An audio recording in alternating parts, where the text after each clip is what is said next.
ces paysages majestueux ont été façonnés par l'homme. Le territoire d'Écosse et des Cévennes est inscrit depuis 2011 au patrimoine mondial de l'UNESCO. À l'occasion du 10e anniversaire de cette labellisation, allons à la rencontre de celles et ceux qui connaissent bien ce territoire, parce qu'ils y vivent, parce qu'ils y travaillent, parce qu'ils en parlent avec passion.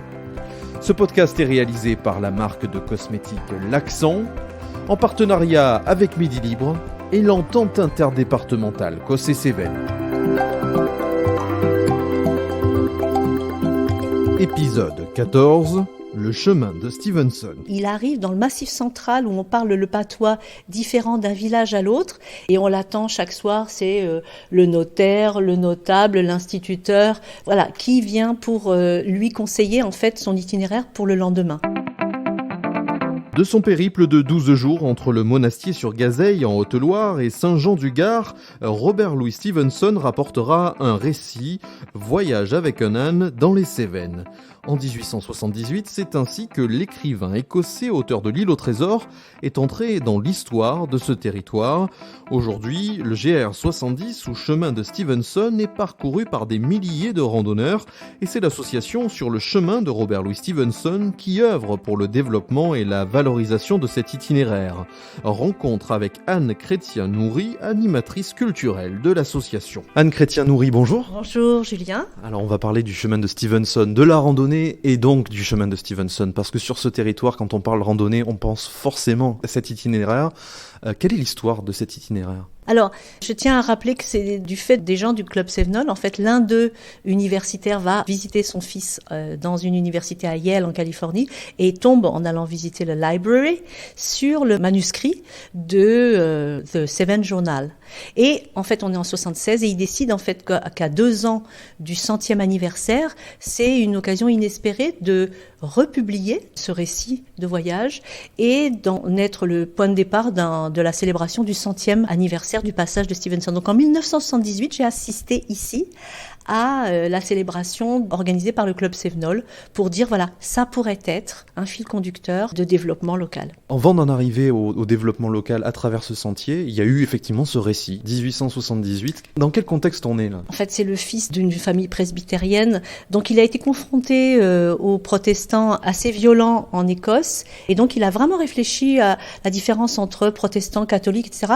Et il a entendu parler des Camisards, et il s'était promis qu'un jour il viendrait à la rencontre du pays dans lequel catholiques et protestants ont vécu en bonne intelligence. Il descend vers le sud, il arrive dans l'équivalent de la Haute-Loire, c'est ça, actuel ? Il fait d'abord une première expérience sur les canaux du Nord, donc il fait de Anvers à Pontoise, et puis on lui dit mais va retrouver les protestants, et puis il prend, alors l'aventure du moment, c'est de prendre le PLM à la gare de Lyon, c'est tout nouveau, ça vient d'être inauguré. Paris-Lyon-Marseille. Paris-Lyon-Marseille, et sur une carte qui est relativement approximative, il s'arrête au point le plus proche du dernier S du mot Cévennes sur la carte, et ça l'amène donc au puits et puis au monastier sur Gazeille où il se dirige en diligence, et là commence son périple à pied.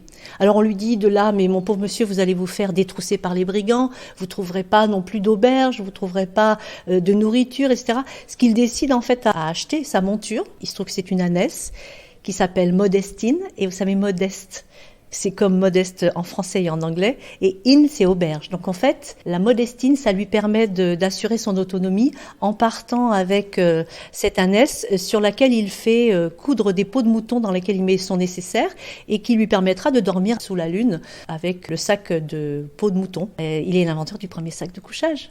À chaque fois, il écrit donc et il envoie ce récit, c'est ça, en temps réel ? C'est assez prodigieux. Imaginez cet Écossais qui vient du fin fond de l'Écosse, qui aime le français certes, mais il arrive dans le Massif central où on parle le patois différent d'un village à l'autre, et on l'attend chaque soir, c'est le notaire, le notable, l'instituteur, le prêtre, le curé, ou voilà, qui vient pour lui conseiller en fait son itinéraire pour le lendemain.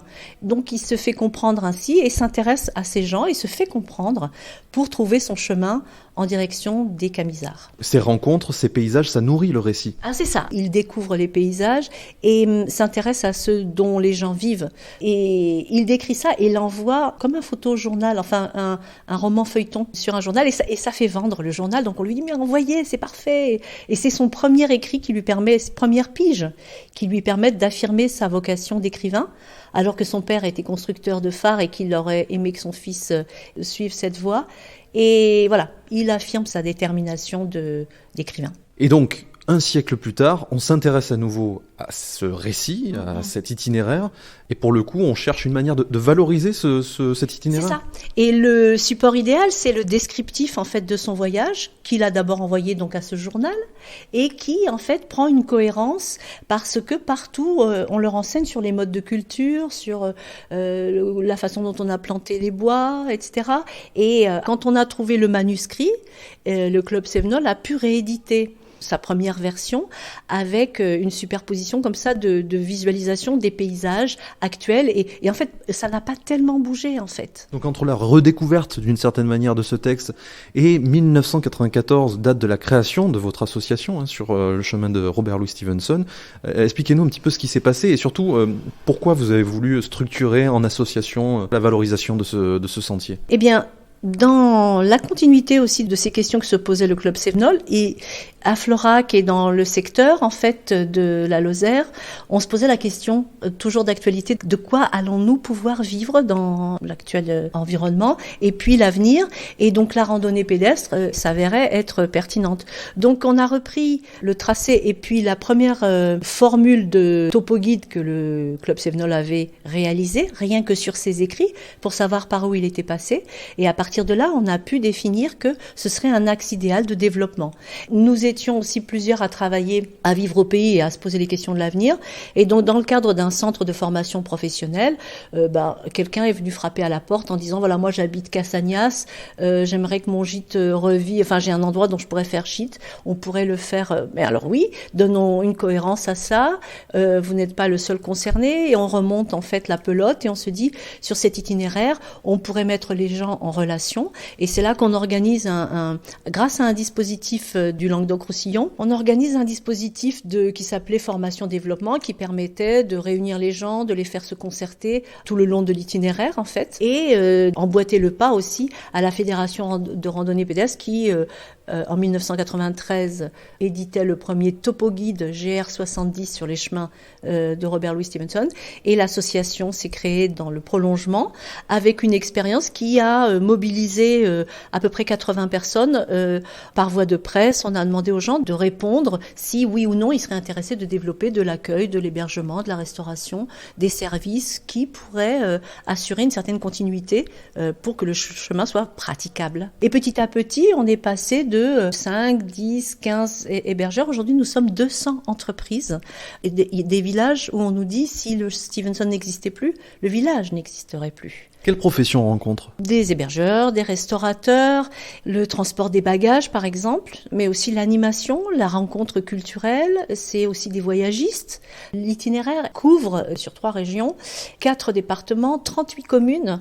Donc il a fallu mettre les gens autour de la table pour essayer de collaborer, et surtout la rencontre avec celui qui se présente sur le chemin est à chaque fois différente, puisque c'est très diversifié. Vous savez, ça représente quand même là maintenant 9,5 millions de retombées annuelles.